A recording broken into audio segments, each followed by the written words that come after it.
Welcome to part 58 of Was I in a Cult? I think I forgot a story before the last story that I told.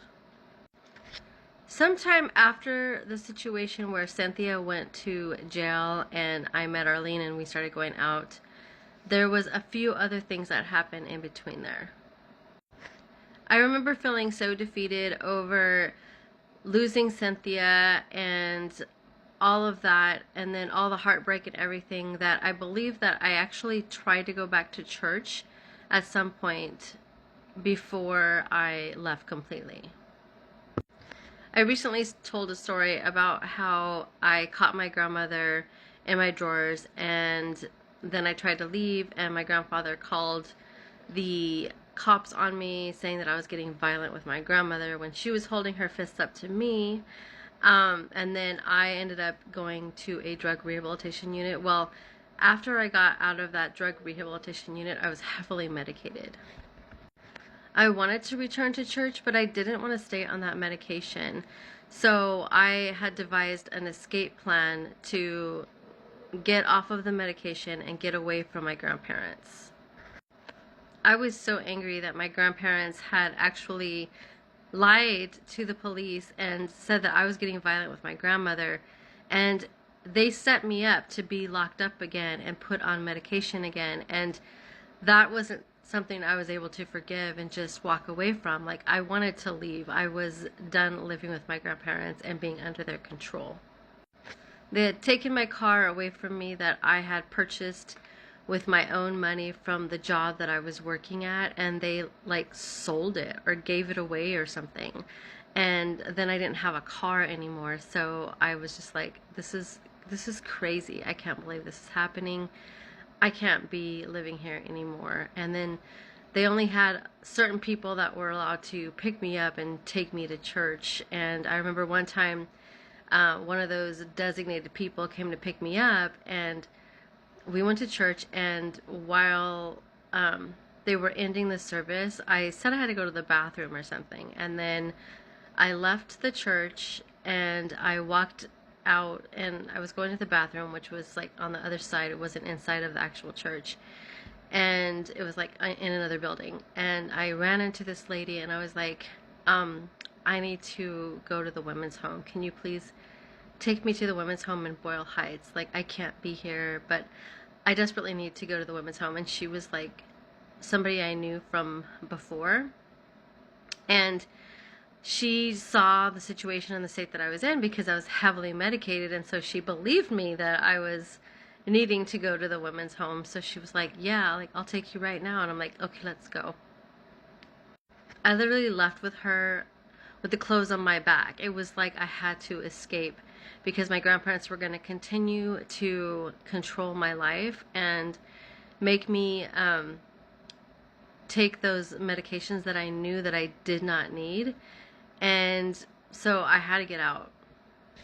I didn't have any other options. I didn't really truly want to go to the women's home. I just didn't want to be at my grandparents' home, and it was like the only option for shelter that I knew I could take.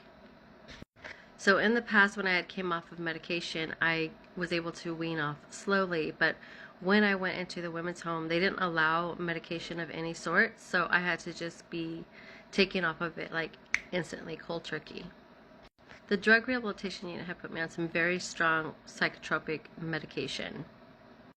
You're not supposed to come off of that stuff cold turkey, and weird things can happen if you do.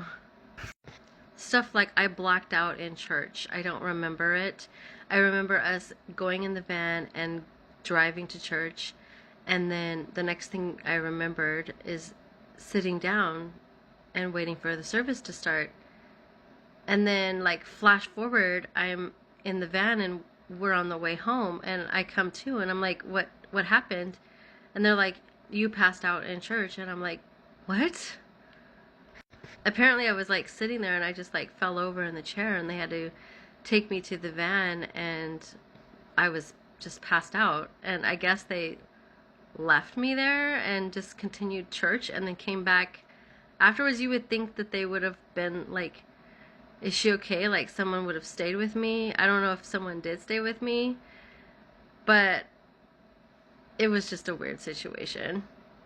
And then I remember one night, I think I was sleeping and I woke up terrified, and I guess I was having like some kind of a panic attack or anxiety or something, and I didn't want to be by myself, and I was in a room by myself, and in the other room they had women sleeping like on the floor and in sleeping bags and stuff. And so I remember going into the other room, and I remember finding one of the girls that I felt safe with and comfortable with, and I went down to ask her if I could sleep there with her because I was scared, and I was having like bad dreams and stuff like that. And she was like, yeah, sure. So she like let me come in with her to sleep, and that's all I remember was going to sleep. I don't remember anything else. And then the next day, I get called into the office of the church. The home director was confronting me, and she was like telling me that she can't have me in the women's home kissing girls. And I was like, what?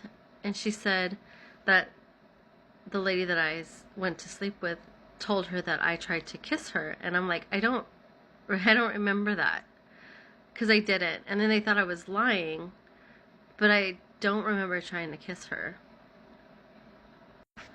And I remember one of the main reasons why I wanted to go to the home was because the following week was going to be a huge conference that takes place once a year, once every couple years or something like that. And it was going to be the 1997 conference that was going to be where all of the churches from around the world came. And I really felt like if I went to that conference, I was going to get the deliverance that I needed. Like, that I felt at that time that I wanted to be delivered from homosexuality. And I felt like if I went to that conference, you know, that God was just going to touch me and be there, and that He was going to completely deliver me from all of my issues, and that I could just be a straight, heterosexual Christian from that point forward. I don't know why I thought that, but anyways, I thought if I go to the women's home, I can go with them to the conference, because my grandparents were not going to allow me to go away to a conference for a week. It wasn't going to happen. So I was like, the only way I was going to be able to go to that conference is if I went with the women's home. When the home director realized that the medication I was on was having such a crazy effect, and that I was like blacked out and I couldn't do the things that I was supposed to be doing in the women's home, like I couldn't clean or do witnessing or do anything, because I like was crashed out half the time, just passed out from coming down off this medication, and the withdrawals were just insane. And like I said, I was doing things that were bizarre and didn't remember doing. Like, I didn't remember passing out in church. I didn't remember like trying to kiss some girl. And so the lady was like, I'm just gonna have to send you home, and I already talked to your grandfather, and he said that you could go home for the weekend and rest, and that we're gonna pick you up on Monday morning or whatever when the conference starts, and we're gonna take you to the conference.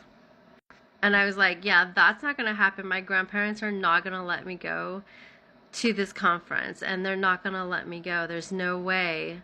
Please don't take me home. Please don't make me go. And they're like, no, we already talked to your grandpa. He said everything was fine, that, you know, he would allow you to come home and rest for the weekend and get some clothes, because you don't have any clothes. You came with the clothes on your back. So just go home and pack some stuff, and then we're going to pick you up. And I don't know if that was the truth or they were lying to me just to get me out of the home.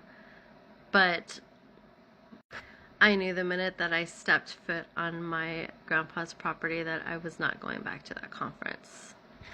I remember begging them, please let me just go get my stuff and come home with you guys, because they're just going to lock me up. It's not going to work. And they're like, no, we promise, we're going to come pick you up. Never happened. I don't know if my grandpa lied to them and said that he was going to allow me to come back, or if they all lied. I'm out of time. Bye.